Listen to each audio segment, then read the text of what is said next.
Part of vibration and good day to everyone. This is Major. Thank you for tuning to Major TV. Let's talk in conjunction with news, facts, and comments. I have a very, very important person in the Reparation Movement, somebody who have been making some real noise for over 25 years.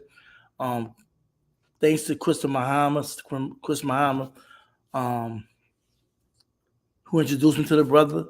You know, Chris Muhammad supported New Black Panther Party chair, and the sister is doing some remarkable things. So check out our platform. For this brother, he have a platform, Reparations Now podcast, and I've been privy to work with him, and it's been a blessing. And before I bring him on, I want y'all please like and share. This is gonna be a real in-depth conversation because I first had a chance to meet this brother, working with this brother behind the scenes with his podcast. He's really doing major things. I'm so impressed with the people he know, the things he have done, how he traveled the country, the world, and how he's a big player in the discussion and stuff. Without further ado, I want to bring him this brother's name. I don't want to butcher his name, but I'm gonna do my thing. My brother Jumoke Ifetayo. Salute, brother. How you doing? Salute, brother. I'm great. How you doing, Major? I'm beautiful, man. You know, I've been asking you about this interview, man, and it's special interviewing you, bro, because I know you come from humble beginnings and what have you, and your introduction to movement started young, your parents. So tell the people about you, man, who you are, and what's going on, man.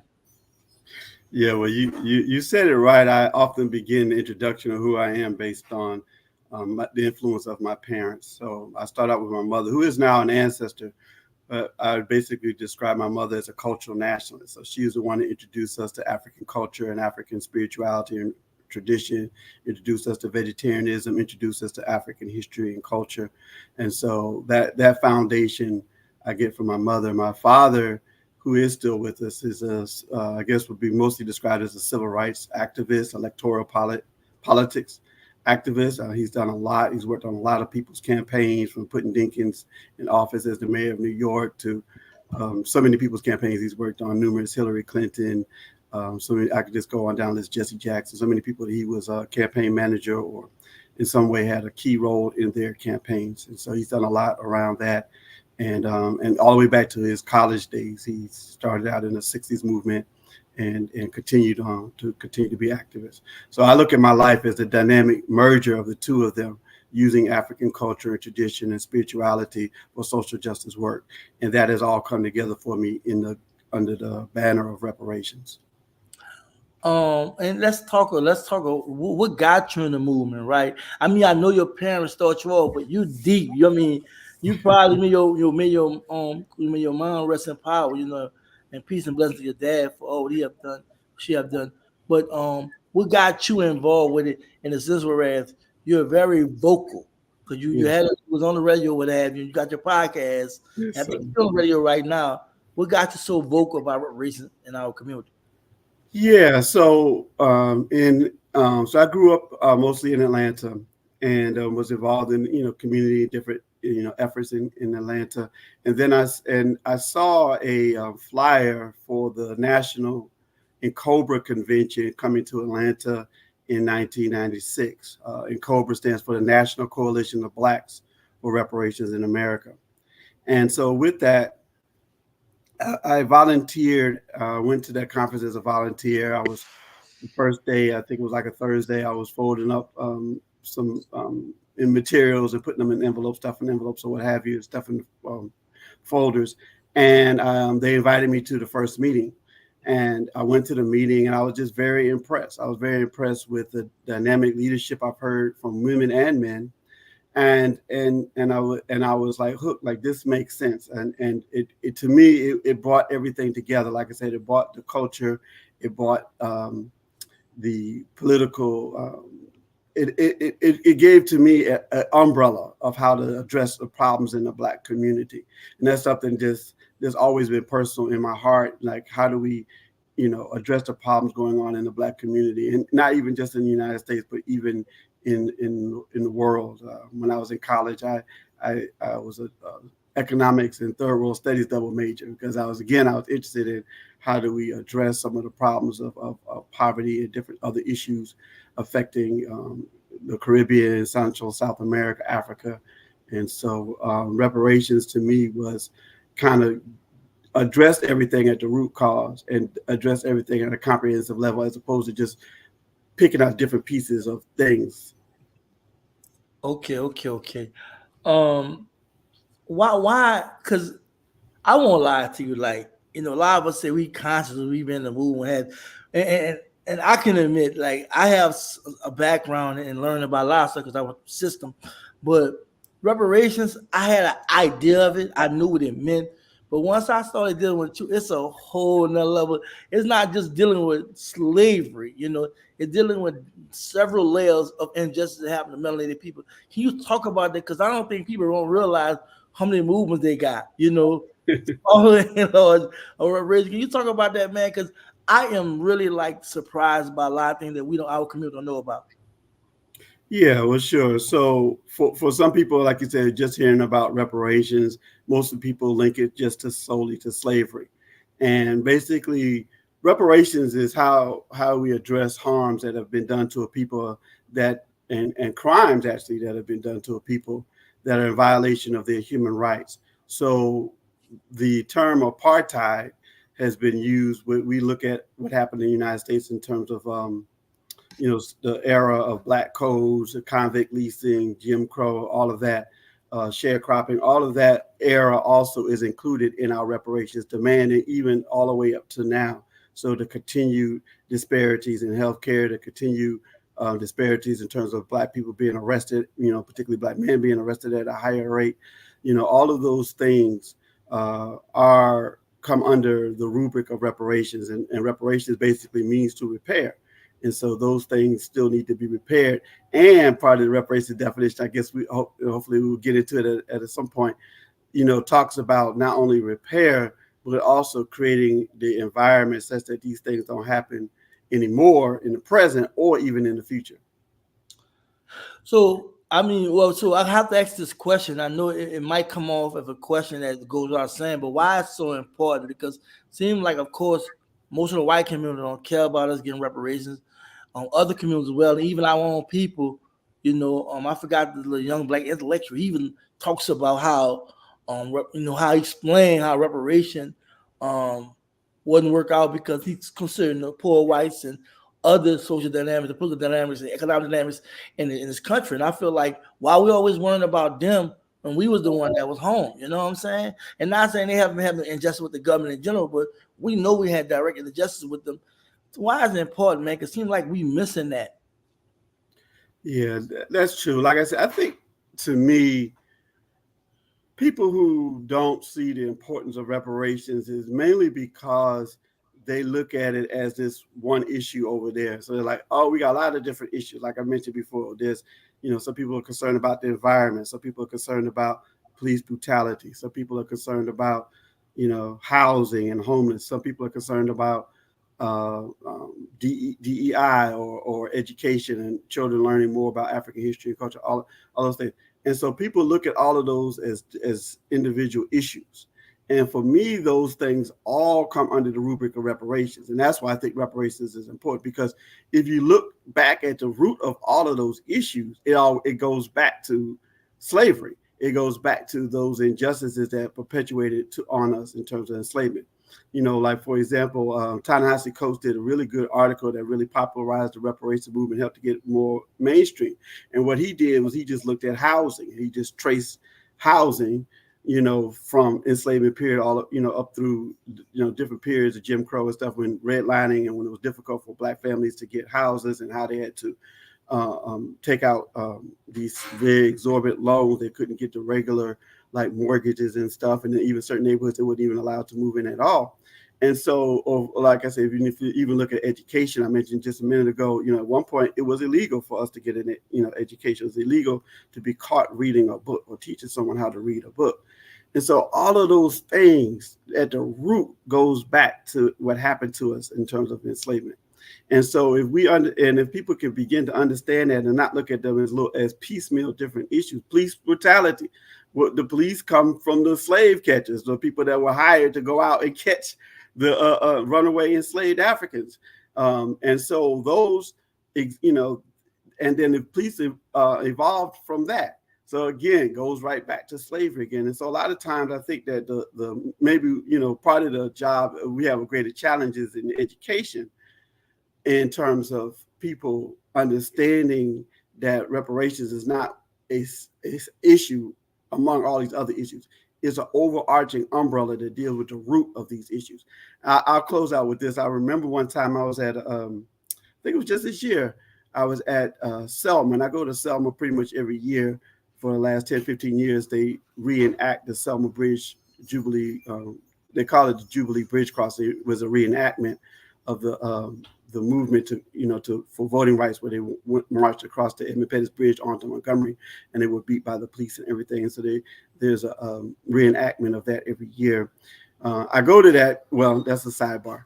But the point let me stay on the main highlight. There was a young person there, and there was a young people actually forum, and myself and Brother Cam Howard and a few others were there. And so we asked the young people about reparations.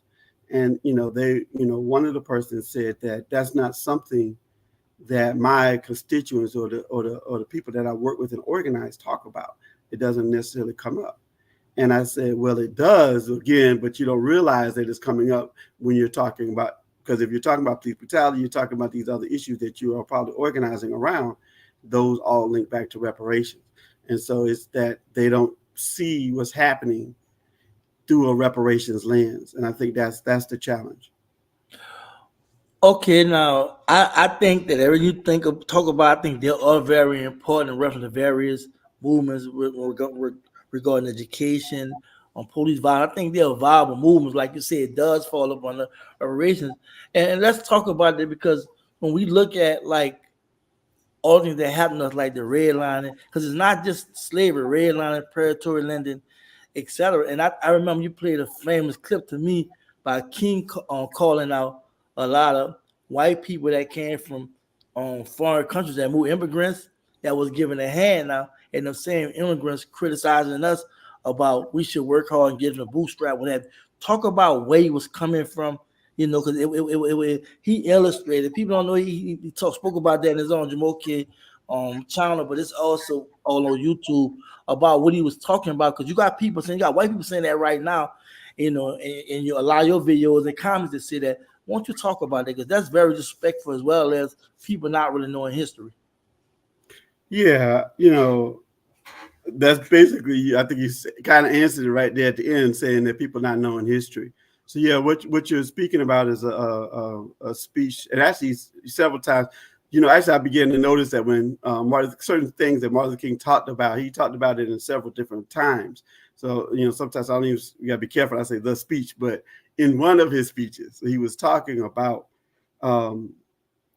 how the United States government was willing to support the low-income white people, and he talked about how they were first given land out west, and I think so that was a part of something that the federal government did, and then he emphasizes that, and then he says that they were given, not only were they given land, but they were given technical expertise to help them farm the land and be more efficient in farming. And not only that, they built colleges for people to learn more about agriculture and be more successful in terms of that. And then they even gave them, and then it closed out by saying even sometimes they even gave them subsidies to not grow food, right? And so the point he was making is that the government was willing to support them, but yet and still, like you said, there's often this argument of us not being deserving, that the government should not, come in and be used to bolster us when we find ourselves in poverty, or we find ourselves in conditions that are not on par with the mainstream of this society.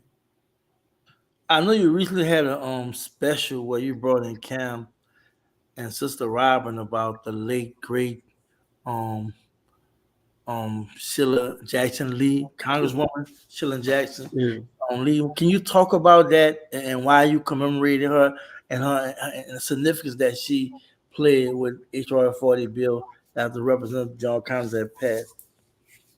Sure, sure. So again, and so yeah, so John Conyers introduced a bill in 1989. Later became HR 40, but at that time, the bill was modeled after how the Japanese got reparations. A lot of people say, well, the Japanese got reparations. Why don't we do what they did? Well, we actually did do what they did, which was to put forward a study commission bill in Congress. And so that's what Conyers did. And so after he put that bill in, we call it in movement, something's called the inside outside strategy. So we had Conyers introducing the bill on the inside, and then we had NCOBRA, the organization I mentioned earlier in my introduction, that was an organization that organized to get more people and get more support for HR 40, and to get people to lobby their Congress people to sign on as a co-sponsor of HR 40. And so for years and years, we every year he would reintroduce the bill from 1989 up until he left Congress. And so in his doing that, like I said, each year we will work with him to get Congress people to sign on board and to build more momentum around it. And we actually had a hearing. A lot of people don't know about it. In those early days in 2000, I think it was 2007, there was a hearing. And hearings are very important because what hearings do is that they are part of the government process in terms of establishing why is this bill important to America, whatever the bill is. Yet people have different hearings, and the hearings are to establish why the bill is important to America. Let me come out before I got to interrupt you because I need to come in and say this. Yeah. Please explain to our community, because I heard this, right? We won't. They're talking about observing and studying. We need reparations like they did, blah, blah, blah. And I know behind the scenes we spoke, and I asked, and you were like, man, we got to take it in steps because of blah, blah. You know, you explain to people why it steps to this and the challenges that come with it. Yeah. Well, yeah. So like I said, so we were building up the momentum to get people to support the bill. And mostly each year we get maybe 30, 40 Congress people. We never even got all of the Congressional Black Caucus members. But but also you're right. In 2017, a group was formed in 2015, a group called the National African American Reparations Congress, National African American Reparations Commission, NARC. And at the NARC meeting, they were discussing HR 40 and the status of it. And then at that time, Cam, who was the leader of NCOBRA and the legislative commissioner of NCOBRA, brought to their attention that he felt like that HR 40 at that time was not sufficient or needed to be up to date, based on the fact that there's been so much information that's come out on the need for reparations and everything at this time. And so Brother Ryan Daniels said, well, if that's the case, well, why don't we update it? So Brother Cam Howard and a couple others sat on a committee and they updated HR 40 so that it moved from just being a bill to study reparations to a bill that actually put forward reparations proposals to the government. So you're right, that distinction did happen. So it did move from just being a bill, but still wasn't a bill to implement reparations. That's still the next step. But it was at least a bill to move from just a study to make the argument for it. And many of us still feel in the movement that that's very important. And we could even talk about that when we talk about the local reparations movement, because it's very important that we firmly establish the harm, that we firmly establish what happened, where we firmly establish that, that the United States government supported what was happening during these different periods of enslavement, even Jim Crow and redlining and things like that. And so that has to be firmly established. So a lot of people wanted to say, we just need to get the reparations now, and we just want to check. But it's important that we lay down the foundation for it. And so that's why that's important. But what happened was when Conyers left Congress, we wasn't sure who was going to pick up HR 40 and who was going to carry it forward.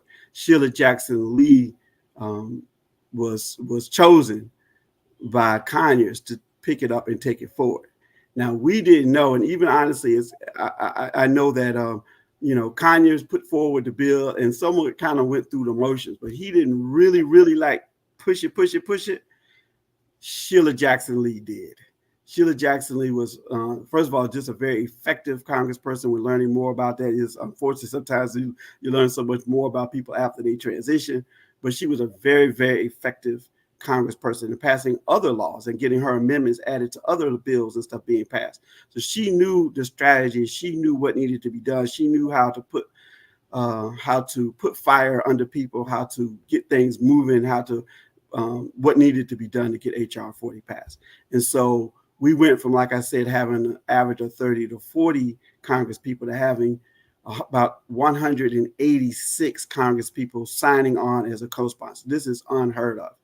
Just phenomenal. And a lot of that was due to her, but also because, again, the grassroots movement that was on the outside pushing it as well. But a lot of it had to do with her being on the inside, talking to her colleagues saying, did you sign on HR 40 yet? And in addition to that 186, there was another 21 people who were what's called committed votes. And what that means is that they said that for whatever reasons, because maybe the configuration of their district or whatever reasons, we're not going to put them down, but for whatever reasons, they were hesitant to put their name on the bill, but they committed formally that if the bill comes to Congress, they will vote yes for it. So that brought us up to 217, and you only need 218 votes to get a bill passed. And in addition to that, the HR 40 under Conyers never got out of committee. Sheila Jackson Lee brought the bill to a committee vote, and it passed out of committee. Again, this is a historic milestone. And so again, Sheila Jackson Lee led that, facilitated that, made that happen, and was successful in getting the bill out of committee. And so at that point, with the 217 votes and it coming out of committee, it should have just been brought to the floor. Unfortunately, the Democratic leadership, Nancy Pelosi and others, just decided not to bring it to the floor. But everything was done for it to be brought to the floor and voted on, and probably would have passed. But it didn't happen, unfortunately. But that's why we saluted and honored Congresswoman Sheila Jackson Lee, who just recently transitioned, as you mentioned. And there's been lots of other specials. There's been lots of, encourage people to check her out. There's lots of videos out there about her. There's lots of videos about her since she's died, but there's also lots of videos about her life in general and her contribution to Congress and her contribution to the city of Houston, because she was a council member for a while and a judge for a while as well. But she was always very committed to, even though she was a strong advocate on the national stage for different issues, she was the person that pushed the Juneteenth bill and got it ratified in Congress, as well as other bills as well. So Sheila Jackson Lee, we salute her. We thank her for her hard work. We thank her for really taking HR 40 and the reparations cause to a whole nother level in Congress. May she rest in power. Yeah. May she rest in power. Man, beautiful. That was, by the way, we're going to talk about your podcast a little later, but they did a beautiful celebration, commemoration on this platform, Reparations Now podcast. Let's talk about the smaller reparation movements and what's going on with it, how you have really been active in a lot of these movements, and a lot of people. Let's talk about that in the movement. Sure. So at the so there's been movements, and I probably need to divide them. So you're thinking about it as you ask me the question, divide them, and I would say into maybe 4 categories. So one category would be local reparations, in terms of cities and counties and states. Another category would be churches and church denominations, and not just churches, the interfaith community, I would say. And then another category would be universities and colleges. And then the last category I would say would be corporations. So all of these efforts have been going on simultaneously while we have been pushing at the federal level. So at the local level, for example, one of the main examples, and you mentioned her name, Robin Ruth Simmons, was a city alderman in her city of Evanston, Illinois, and was just looking at how these programs around equity and different things she felt like were missing the mark and not being really effective. And she said, we need something strong, we need something bold, reparations. And even she admitted she didn't know a lot about reparations at the time, but it seemed to make sense to take it to another level in terms of passing laws that would bring about more equity and more healing of the harms that have happened to Black people in her town of Evanston. And so she was successful at getting the first municipal funded reparations case to happen in the United States in Evanston, Illinois, giving people $25,000 initially for housing, but now people can actually get $25,000 cash, as well as they're also looking into going to look into other initiatives as well. Housing is what emerged as the number one issue based on town hall meetings and surveys and talking to people in the community. Evanston being like a suburb of Chicago, you had a lot of people being pushed out, what we call gentrification, being pushed out of their homes in Black neighborhoods that are no longer there in Evanston. So that was one of the top issues for them. But in addition to Evanston, many, many other cities, they say it's over 100 cities now that have are various stages of setting up their own reparations, local reparations commission, and dispersing some type of reparations redress. Some of those cities and all of the major cities we could in the United States, from New York City and New York State, just recently passed its reparations commission. The state of New York, the city of California just wrapped up its reparations commission, just ended this summer and made extensive report to the California legislature. The Illinois Reparations Commission is also in the works. And then in terms of cities, like I said, we're talking about Amherst, Boston, Detroit, Atlanta, San Francisco, Los Angeles, Kansas City. We could go on and on. There's so many cities that are moving forward and being inspired. So that's on the municipal level, city and state level. Then, like I said, there's in terms of church denominations, there are many church denominations, mostly in the Northeast region of the United States, but that are looking at their culpability as it relates to enslavement and racism. And I have set up reparations funds to address that. The Episcopal Church, to name one, the Presbyterian Church, the one of the denominations of Judaism, the Church of England in England has put forward a reparations fund. I think it's 100 million pounds. I'm not sure what that is worth in terms of US dollars. Pounds more than $1 too. Right. So yeah, it's more. So so you have that happening. You have on the college level, you have Virginia Seminary College. I'm trying to remember the name of it. It slips my mind. Seminary College, another seminary college. It'll come to me. But as well as you have probably one of the you have Harvard that is university, other Ivy League schools, Princeton, Brown, all of these colleges is another group of colleges I've worked with, I should say, called the University Studying Slavery. And this was a group of colleges who are not as well known as, say, those Ivy League schools. I call them more mid-sized colleges and universities. University of Virginia is what's really sort of kicked that ball off in creating this, what they call University Studying Slavery. But, with that conversation, it's mostly, as a university likes to do, they like to do study and research and all of that.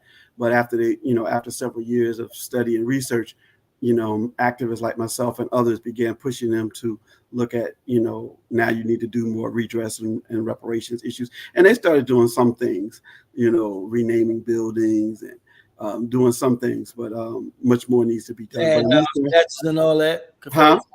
Tearing down Confederate statues and all that. Taking down Confederate statues, that's been a part of it as well. Yeah. And then, like I said, there's been some corporations that have been supportive. Ben & Jerry's has been supportive of the reparations movement. And also there's a company called Lush that makes cosmetic products. been supportive of reparations, and some other corporations have also, made some, have had some conversation around reparations. And again, all of these things, we need to push them further, push them harder to do more than what they're doing. But at least many of them are open to the conversation. Some of them are initiating the conversation. And so it is happening, as you said, on other levels beside at the federal level. So this is considered progress on an overall scale, right? Yeah, it's building the momentum up. I mentioned in my intro that I joined NCOBRA in 1996. And I remember, for years talking to people about reparations or telling people I was working reparations. And mostly people would say, "What is that?" And then the next thing I would say, it's like 40 acres of mule. And it was so interesting to me that even though we really didn't learn about 40 acres of mule in school, somehow 40 acres of mule is in the Black consciousness. And so when you say 40 acres of mule, these people have heard of that. And so I would go from there to, talking more about reparations. But usually the next thing after I say 40 acres of mule and they get what reparations is, then the next thing they always would say is that, well, that ain't never going to happen. And it was always. Let's talk about ignorance in our community. Let's talk about ignorance in our community about reparations. Mm-hmm. That's one of my questions I want to ask. Let's talk about the ignorance about reparations in our community. About reparations. Well, that's what I was saying is that, though, the point I was getting to is the fact that because we have reparations conversations now and activism happening at all these different levels, it's built up a different momentum. And so now people are talking about reparations, whether it's TV shows, whether it's movies, whether it's commercials, whether it's, comedy shows, whatever. Comedy shows, right? Comedians, we know that are talking about it now. And so this is creating, so all of that work was happening, like I said, at the colleges, in the churches and the local reparations initiatives is all building this momentum. And what it's done, and not only has gotten people more familiar with reparations, but it also has people thinking that reparations is more realistic now, and building up the case that it is not pie in the sky. It's not something that people would tell me I'm just wasting my time on, or that's the noble fight, rah rah. But now people are really seeing, like, look, this is actually happening. And we just need to keep pushing and keep organizing, keep mobilizing, because it really is happening, it really is possible. Okay, talking about that, we know you had well, let's speak about your radio background, and let's talk about that, and then what inspired Reparations Now. Did this inspire Reparations Now podcast? I know behind the scenes we already talked about it, but I want the world to know what's going on. Yeah, so I think the radio story actually starts with, again, I was mentioning living in Atlanta. In Atlanta, there's a community radio station called WRFG, and it's made up of it's a community-run radio station. And so what they did as a part of the radio station is that they had what they call radio specials.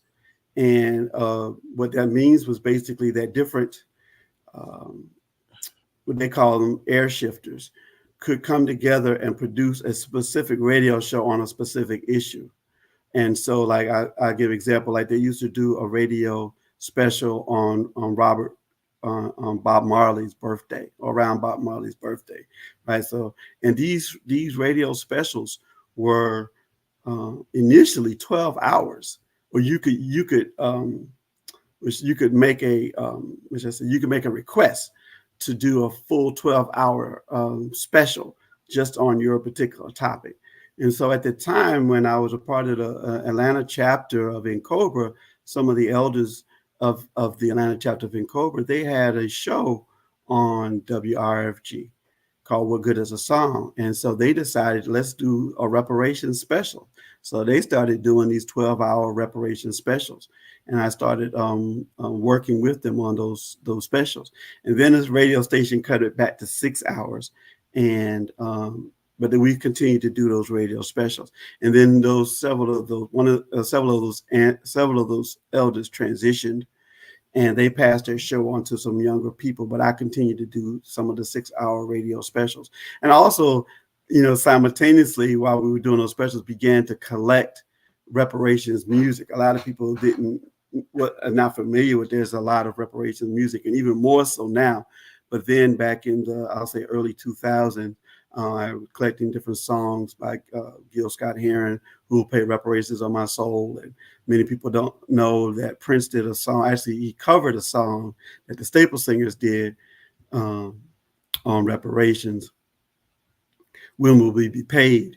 And so there's the Staple Singers version, there's the Prince version, and there's other songs, and other grassroots artists have produced reparations songs, reparations raps, reparations poems. So I began collecting those. So not only during those radio specials for 6 hours did we, bring in a lot of dynamic reparations leaders from all around the country and even around the world, I also infused it with reparations music. So at a later point, there was a brother who was seeing how certain aspects of the movement, I don't know if we're going to get to that or not, but how certain aspects of the movement were getting a lot of attention and were very, what should I say, getting a lot of attention in social media. And this brother had a radio platform called Black Talk Radio Network. And so Brother Scotty Reed. And so he approached NCOBRA and said, look, I have this radio platform, and I think you all need to do a better job of getting your story or your narrative out about reparations. And so I offer this radio platform to you. And so again, happened to be at that time, the male co-chair was NCOBRA was Cam, and nobody, he mentioned it in the meeting, and nobody really was, spoke up as interested. I don't even know if I said anything, but then he asked me, because he knew I had been doing these radio shows, would I be willing to do that for NCOBRA, to do a radio show? And I said I would. So we started a show. We named it Conversation Reparations.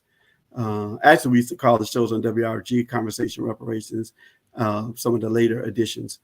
So we went on to the Blog Talk Radio show, and we did that for about 2 years, Conversation Reparations. And then we had some challenges, and so we discontinued that. But from time to time, I would mention to Cam that I really, wanted to bring it back. And then him and I continued to talk, and he said, yeah, let's do it. I'll help you with some resources so we can make it happen. And then I found you, and then we were able to, thanks to Crystal Muhammad, as you mentioned, Chairwoman President Crystal Muhammad, we were able to start Reparations Now podcast. I wanted to change the name because I was debating keeping the same name, Conversation Reparations, or changing the name. And I thought, Conversation Reparations to me was important because, again, we're really just trying to get the message out, educate people, like you say, about reparations. But now, like I said, because the reparations movement is at another level, at another frequency right now, we said, well, let's rename it Reparations Now. As reparations is actually happening now. Like I said, we talked about colleges, we talked about Evanston and other ways that it's actually happening. So we started Reparations Now podcast in March of this year. Okay, cool. Now let's address the elephant in the room about reparations, right? There's 2 questions, right? Let's talk about division, and you don't have to get in the mud about it, right? Okay. We know it's Irish division, the reparations movement.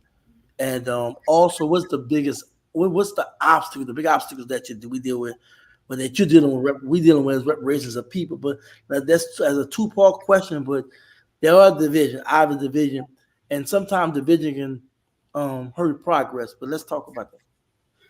Yeah, I think that in my opinion, the biggest challenge in the reparations movement is that we haven't come together and determined what we want for reparations. And just allow me to unpack that for a minute. So I'll answer the second part of your question first. So what the way I envision that it could happen is based on a model, something I saw Andrew Young do actually. And what he did was he said, what would it look like if the grassroots community, if Black people in general was to influence what happened in terms of America's policy towards Africa. Right, because usually when we think of public policy, there's these think tanks and these lobbyists in D.C. that determine what public policy is going to look like, and it's not that often that the average person, grassroots person, says this is what I think the United States should do as it relates to Liberia or Nigeria or Sudan or whatever. So anyway, long story short, he did this. So what he did was he brought together a group of scholars, and they crafted a document. But then once they crafted this document, they had regional meetings. One was in Atlanta, and I attended the one in Atlanta. And then they moved around to the Midwest and the West Coast, and came and ended up in D.C. And what they did was they had, like I said, the scholars put forward some policy ideas. But then at the meeting in Atlanta, it was open to anybody to add to it. And literally there were, I always say grassroots people. Now, I always debate with people like, was Pookie and them really in a room at this nice hotel downtown Atlanta? Probably not. But, average people that like to travel to Africa, people who had hair salons, people who, just average kind of Black people came to that meeting and came with some ideas of what they thought, the United States could be doing differently in Africa. And I put forward a resolution, and it got incorporated into the document. And so what I'm trying to get to is that this could be the process of how we come up with a reparations proposal. And once we come up with this reparations proposal that's informed by the scholars, but also informed by the grassroots community, and we come up with this document, like I said, we take the document around different parts of the country so everybody get people's input. Once we have that document, then the next thing we do is we go to different organizations. We go to different organizations, like say like NAACP, National Action Network, Nation of Islam, the New Black Panther Party, whatever. We get those organizations to look at the document and say, we like this document, or we like to make our little additions or changes or whatever. Those get incorporated. But then those organizations then say, we endorse this. This is what Black people want. This is the Black agenda. And then once we get that, then we take that document and put it online. So any Black person can read it and say, hey, I endorse this document, and check the box at the end. I endorse this. It'd be nice if we could get, say, millions of people to do that, but whatever. But that's what I think it needs to really happen in the reparations movement. We've been saying we want reparations, but then when it gets down to the nuts and bolts of it, in terms of the specifics, we haven't done that. Some groups have put forward some things, but even again, they haven't put forward the specifics. Like they might say we need more education around Black history or whatever. But then that needs to be more clearly defined, right? What's the curriculum that we're going to use? What's the books that we're going to use? How much is it going to cost to train teachers to teach Black history? Are we going to have Saturday schools like we used to have at one point, or after school programs that teach this Black history? How much is it going to cost for all of that to happen? That, in my opinion, is what's needed in the movement and what's missing in the movement. Because once we have that, I think there will be a lot less argument and debate and around reparations when we have that document in place. And we don't need, then at that point, we won't even need Congress to pass a commission. We could just tell them, or to create reparations study bill and proposals. We could just say, this is what Black people want. Here's the document. Here's the proposal. Here's our reparations proposal. So at that point, it just becomes a negotiation with the with the United States government. I made a presentation. What I'm sharing with you, I kind of put in a slide presentation, and I made this presentation at the Congressional Black Caucus. And Conyers was there, and I even said to him, I said, once we have that, we don't even need HR for it. I thought he might get a little upset or mad, but after the hearing, he came up to me and said he really appreciated my presentation and thanked me for my presentation. But that's what I think is really the greatest obstacle. That, number one, and then I say secondarily, is that with any movement, you need resources. And you need people, you need resources so we can educate people, just like we're doing on this platform. We need resources so we can really educate people about reparations, educate people about that proposal, even that proposal process that I told you would take hundreds of thousands of dollars to do it properly.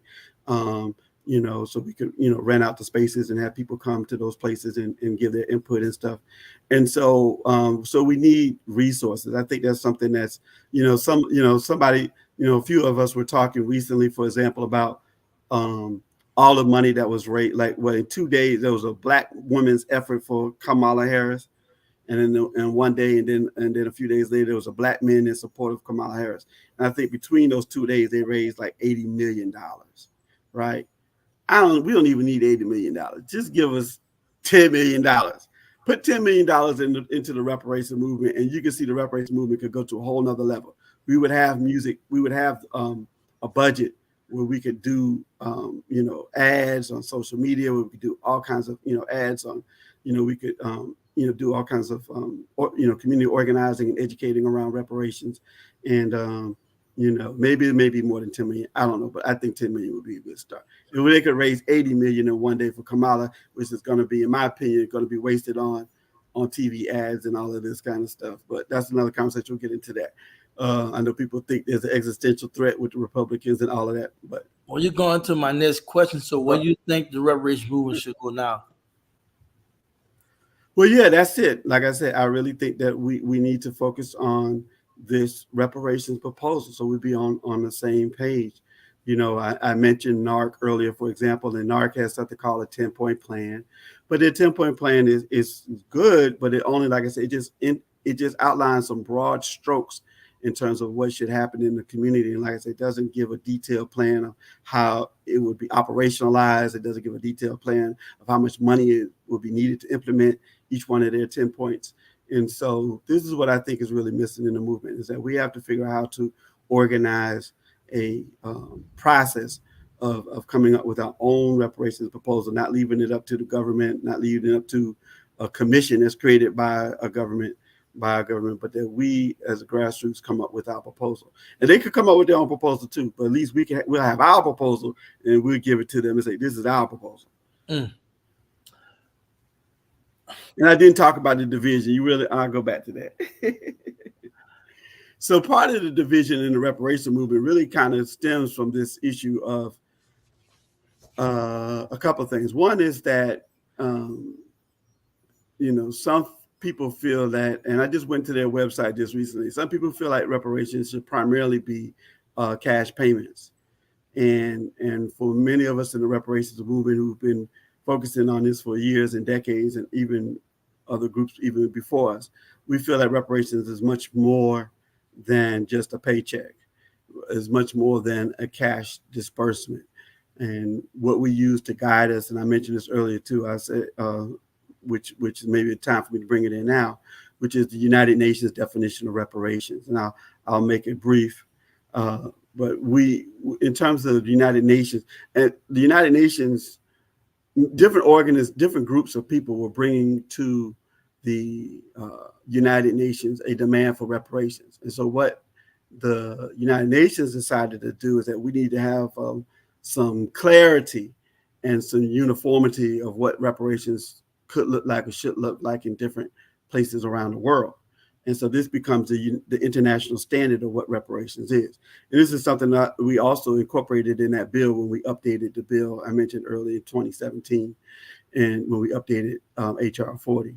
But those criteria is, one is cessation and non-repetition, which I also mentioned briefly before, which means that the crimes that are happening against Black people, the harms that are happening against Black people, the inequality and injustices that are happening to Black people right now has to stop. Those things continue to happen even as we had this conversation. Those things have to stop and can't perpetuate themselves in the future. Number two is restitution. Restitution looks at the people's legal standing. It looks at their loss of language, loss of culture. Many of us talk about reparations as a paycheck, and what was lost was in terms of the inequity, in terms of how much money a Black person has versus how much money a white person has in wealth. But, I also look at what was lost in terms of what was lost in terms of our culture, our language, our ways of being. We had ways of resolving conflict in our community. We didn't go to a court. We had ways of resolving conflict in our community. We didn't lock somebody away in a prison cell. Those weren't the ways that we dealt with things.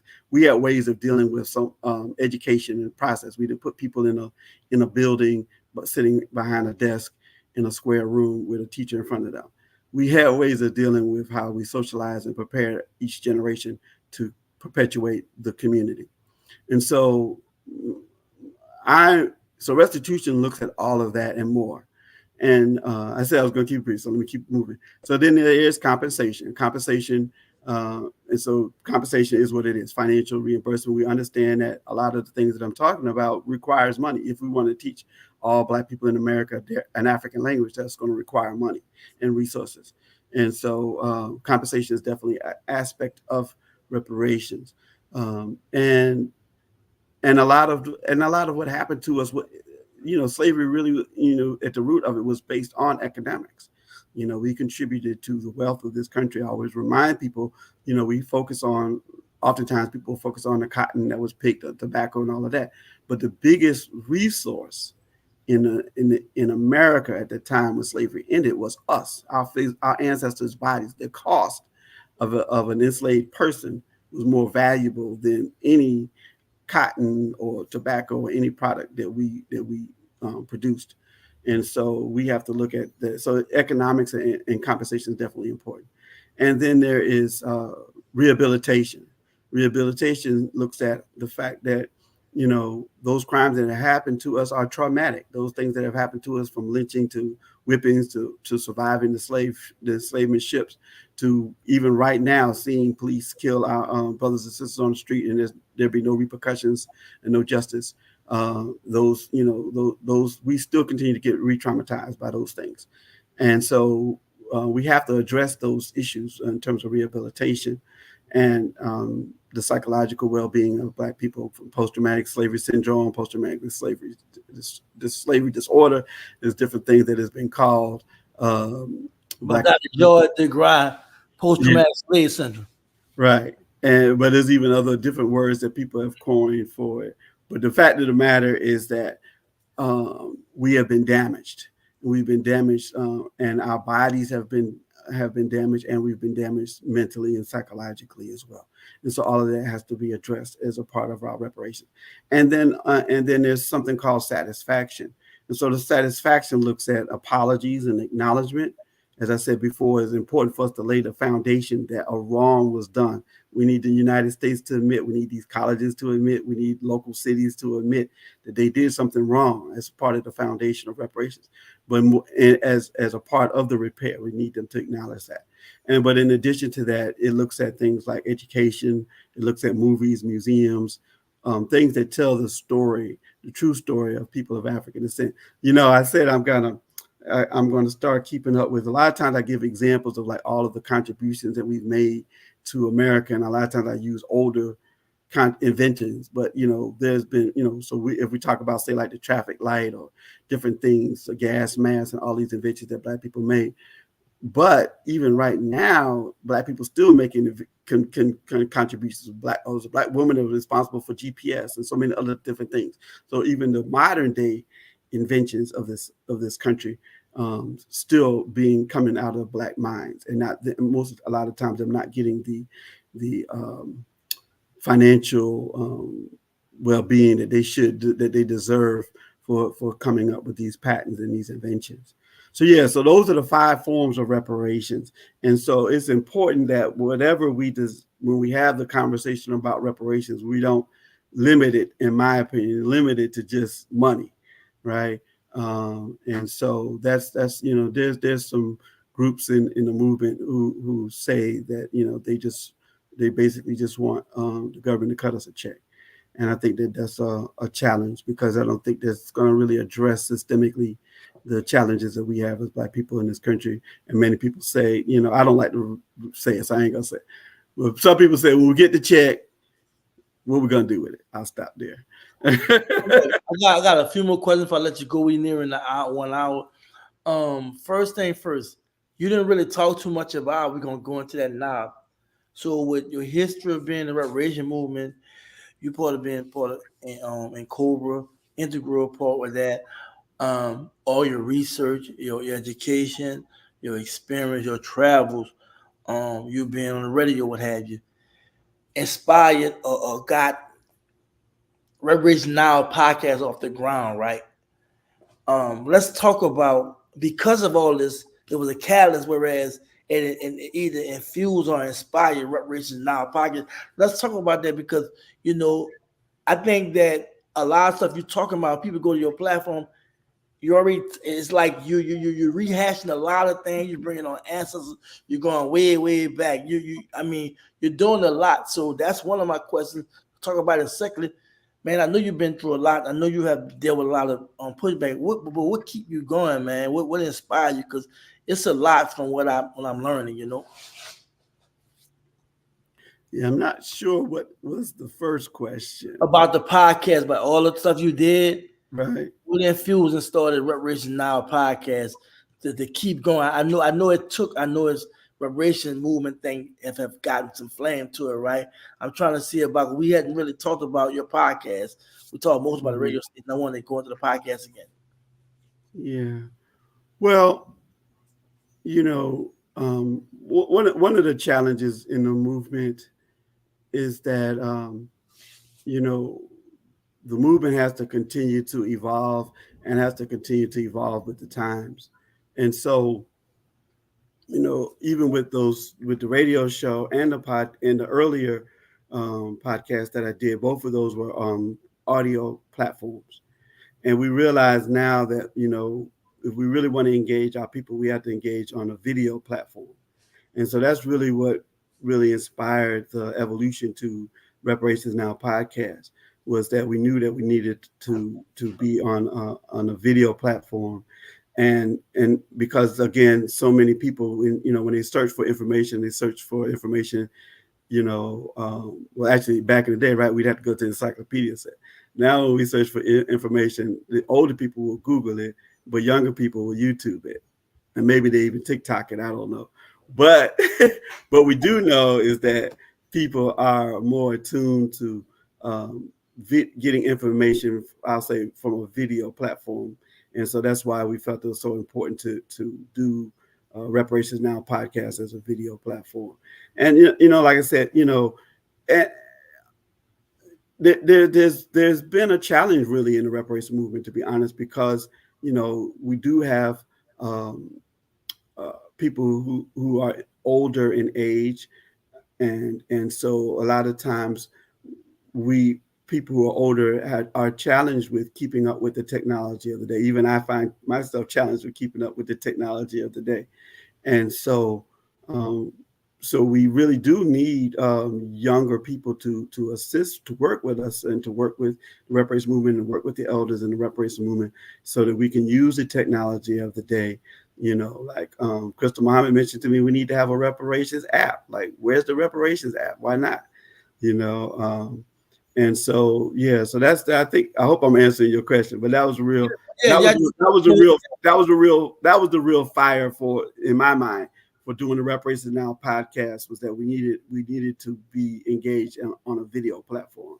So in short, just tell everybody about what you're doing and what have you. What your commentary about whatnot.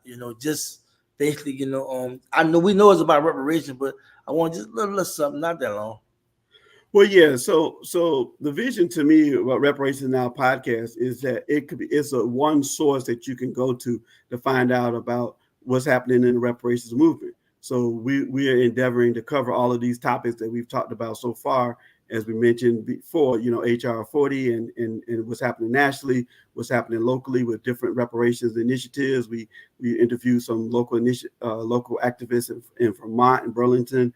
We're looking at as much, we want it to be the one place that you can go to get information about the reparations movement. Not just the current reparations movement, but also the past. As you mentioned, we did a special on Queen Mother Moore, and we really can't talk about reparations and not talk about Queen Mother Moore. But there are other movements in the reparations movement that happened in the past as well, and we'll be speaking about those. There was a Millions for Reparations March. There's Callie House and Isaiah Dickerson and the ex-slave pension fund movement, 40 Acres and a Mule, and Republic of New Africa. So they're historical precedents for reparations as well. And so we continue to build on those. So the show is going to be that place where you can find out about those historical precedents as well as what's currently happening in the reparations movement. And we want to bring as wide a breadth as we can. We want to interview Brother Gary Hines from Sounds of Blackness that did a reparations song, and other, I was telling you about my show, how I was finding reparations music. So, we will talk to musical artists that have contributed to reparations, or maybe, and other people. So it's a very broad swath of the reparations movement. All right, cool. Well, look, I had a question, and I'm gonna still ask you the question, but tell people where they can follow you at. Tell them about basically where you can find first, where they can follow you at first, because I want people to know what's going on with you. And it's also in the description of the video, but I still want you to share it. Anybody who want to know anything about it, just go in the description of this video. It's live. Yes. So the basic thing I always tell people, the easiest thing is go to Reparations Now podcast on YouTube. We are also on Facebook and Instagram, and we're also on the Black Talk Radio Network still, the audio form of it, as well as Time for Awakening. We're on those two audio platforms. However, to me, I think the easiest way is just to go to YouTube. And then if you want to get in touch with me directly, you can contact me at reparationsnowpodcast@gmail.com or reparationsj@gmail.com. That's reparations, the letter J, @gmail.com. That gets right to me, or reparationsnowpodcast@gmail. We also have a website as well. But the easiest way to get to us is just following us on YouTube. Yeah, everything in the description of the video. Please check the brother out. I firsthand work with this brother. This brother's amazing. I've been contributing for a very long time. I've been becoming very informed about everything. He's been talking about reparations. He knows so many people who have done so many things. He are part of everything and everyone in the reparation movement that I'm learning about. And it's very impressive, man. So I want to thank you for blessing the platform with your wisdom, with your presence. I want to give praise to the Most High for this day, because it's a beautiful day for me and for us as a people. So, what's your closing remark, man, before we end the show? Well, let me thank you, because this show wouldn't be possible without you, brother, being the engineer and helping me with putting this information out on social media and doing the behind the scenes work, so I could just focus on getting the guests and interviewing them.